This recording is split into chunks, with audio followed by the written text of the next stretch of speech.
ကျွန်တော်မျိုးလေး YouTube channel ကနေအားလုံးပဲမင်္ဂလာပါကျွန်တော်မျိုးလေး YouTube channel ကို like subscribe လုပ်ပြီးတော့ပါဦးဟိုလူတာကြည့်လိုက်လို့ဒီလိုအိမ်ကြီးလေးပြက်နှစ်ချီးလည်းထွက်လာအဲ့ဒါကိုပြောတာအိမ်ကြီးကလည်းပြက်တယ်ဗျာနှစ်ချီးကလည်းထွက်အဲ့လိုဘောလုံးဝဲကလည်းဟိုရှုံးဗျာအဲ့လိုဖြစ်နေတိတ်အဆင်မပြေဘူးဗျာဟိုနေရထိုင်ရတယ်ဟိုကျွန်တော်ဒါလည်းဆိုနှစ်ခါရှိပြီဗျာအဲ့ခံမန်းဟို website တွေမှာတွားပြီးကျွန်တော်ခံမန်းတာပေါ့နော်အဲ့ကျွန်တော်ချက်စီးတဲ့တော့တစ်ခါအခုအင်္ဂလန်တော့တစ်ခါချက်စီးတဲ့တော့ကျွန်တော်တိတ်မမှတ်မိမှာဆိုလို့ရတယ်အင်္ဂလန်နဲ့လာပြီးတော့ထပ်ရှုံးရတယ်တဲ့မှာနှစ်ခါကြည့်မှကျွန်တော်ဟိုမှတ်မိသွားတဲ့တပုံမျိုးဖြစ်သွားတာပေါ့နော်တော်တော်လေးဟိုမှတ်သားစရာတော်ကောင်းနေပါတယ်ဒီအာဂျင်တီးနားဟိုကဒီအာဂျင်တီးနားနဲ့အင်္ဂလန်ဒီအင်္ဂလန်ကိုဖင်ပိတ်ပြီးကန်နေတာအောင်တော်နောက်နေတယ်ကျွန်တော်ပြောတာဗျတကိုးရောက်သွားလို့ရှိရင်ကိုလုံးဆက်စီတာကိုလုံးရမှာမပိတ်နဲ့မပိတ်ရမှာပဲတန်ကောင်ရိုက်လို့ဘာလို့ထုတ်ကြမလို့ဦးလေဗျကွင်းလဲမှာတော့ဒုံအားကောင်းတဲ့ကောင်တွေကျွန်တော်ပြောတာဒီစာခေါင်းမထည့်ဘူးဘေးမှာထားတာအလှကြီးကိုမြတ်တက်ခေါ်လာလားမသိကျွန်တော်ပြောတာ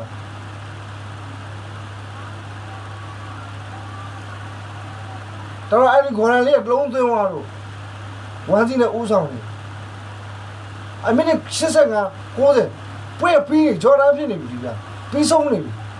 အဲ့ဒါကိုသူတို့နောက်တန်းနေရဒီမထိန်နိုင်ဘူးဗျာဒီပထမတစ်လုံးတော့ကျွန်တော်ဘာမှမပြောလို့ပါဘူးပထမလုံးကဝေးလဲဝေးတယ်မသိချပြရတော့ဒါမှကန်နေရတော့အလွတ်ကြီးပဲဗျအဲ့လိုဘာလဲဘာမှပြောကြမလို့ဘာလို့ပေးရတဲ့ဘာလို့ဘာကောင်อ่ะတောင်းကွက်တီပဲဘိုးတော်ဘာမှလုံးလို့မရအဲ့ဒုတိယလုံးကျွန်တော်ပြောချင်တာပေါ့အဲ့ဒုတိယလုံးကမက်ဆီကညာဘက်မှာလုံးချင်တယ်လို့လုံးနေမက်ဆီကအပြီးတော့ဘယ်လေးနဲ့အသာလေးမတင်ပြီးတယ်အဲ့မှာမာတီနဲ့တယောက်တည်းဘယ်တန်းနေတော့အများကြီးပဲဒါပေမဲ့ခေါင်းတိုက်သွားတဲ့အလုံးကသူတယောက်တည်းလို့တိုက်သွားတယ်ဖတ်တော့ပဲကောင်းပါလေဖလားပွဲကြတာအာမှုသူများအဲ့ခြေသွားနေသူရှုံးပါအောင်လုံးမလုံးလို့မရအဲ့ကျွန်တော်အဲ့ဒီပွဲကျွန်တော်စိတ်တုံနေအောင်နော်အဲ့ဗျဟိုအဲ့ဒါပြောတော့ဟိုကဘာဖလားရတဲ့အတင်းလေးဟို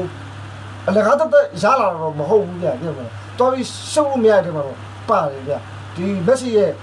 ဒီအာဂျင်တီးနားရုံးအားကြီးဟိုကြောက်စရာကြီးဗျာသူမိနစ်လေကင်းရောက်လေပိုချမ်းလေပဲဝမ်ဒီတက်ပြောလေကင်းဟိုနောက်ဆုံးရောက်လေအိုင်ဒန်ပိုဆုံးလေပဲအဲ့လိုဖြစ်သူနောက်ဆုံးရောက်လေပိုမြိုင်လာလေပဲစကားခေါ်နေတယ်လုံးမထိဘူးမက်ဆီတို့ဗျကိုယ်လည်းမလုံးချင်တိုင်းကိုလုံးနေတော့ဒါမှမဟုတ်သူ3-4ယောက်တားကဲလို့တာသူဘောလုံးနဲ့ပြတ်သွားတာနော်ဟိုတော်ကတော့အသာလေးထိန်သွားလိမ့်မယ်2ယောက်3ယောက်တော့ကိုယ်စပတ်ပတ်တက်ထိန်သွားမှာဘူးဟိုအသက်တရလည်း39လို့လာပြောရတယ်မထင်ရဘူးလူငယ်တွေနဲ့ပြန်ပြီးစော့နေတကယ်လေအဲ့ကြောင့်မို့လေဒီပုံကိုတွေကလေးစားဖို့ကောင်းတယ်ပေါ့နော်ဒါတော့ကျွန်တော်အာဂျင်တီးနားပွဲကိုကျွန်တော်ပြောတာဟိုနောက်ထပ်ဟိုချန်ပီယံလိဝင်နေပြီးလို့ရှိရင်ယူပါလိဝင်နေယူပါကွန်ဖရက်ဝင်နေတော့အဲ့ဒါကြီးရှုံးထုတ်ပွဲတွေကိုနှစ်ကြော်ပေါင်းကန်တဲ့ပွဲတွေကျွန်တော်ခံမှန်းသုံးသပ်ပေးသွားမယ်ပေါ့နော်ဟိုတိတဲ့ပွဲတွေကြတော့ကျွန်တော်လာပြောပေးမယ်ပေါ့နော်ဟိုတောက်ကြီးနဲ့တကွာပေါ့ကျွန်တော်လာပြီးတော့ခံမှန်းသုံးသပ်ပေးသွားမယ်ကျွန်တော်ဗီဒီယိုလေးလည်းဟိုအများအားကြည့်ရှုပေးပါဦးနော်ကျွန်တော်လည်း like and subscribe လုပ်ပေးသွားပါဦးနော်အဲ့ဆိုတော့လည်းဟိုအချက်တွေပဲပြုစုနေတော့ကျွန်တော်ဒီ comment မှာကိုမေးရေးရရတယ်ပေါ့နော်အားလုံးကျေးဇူးတင်ပါတယ်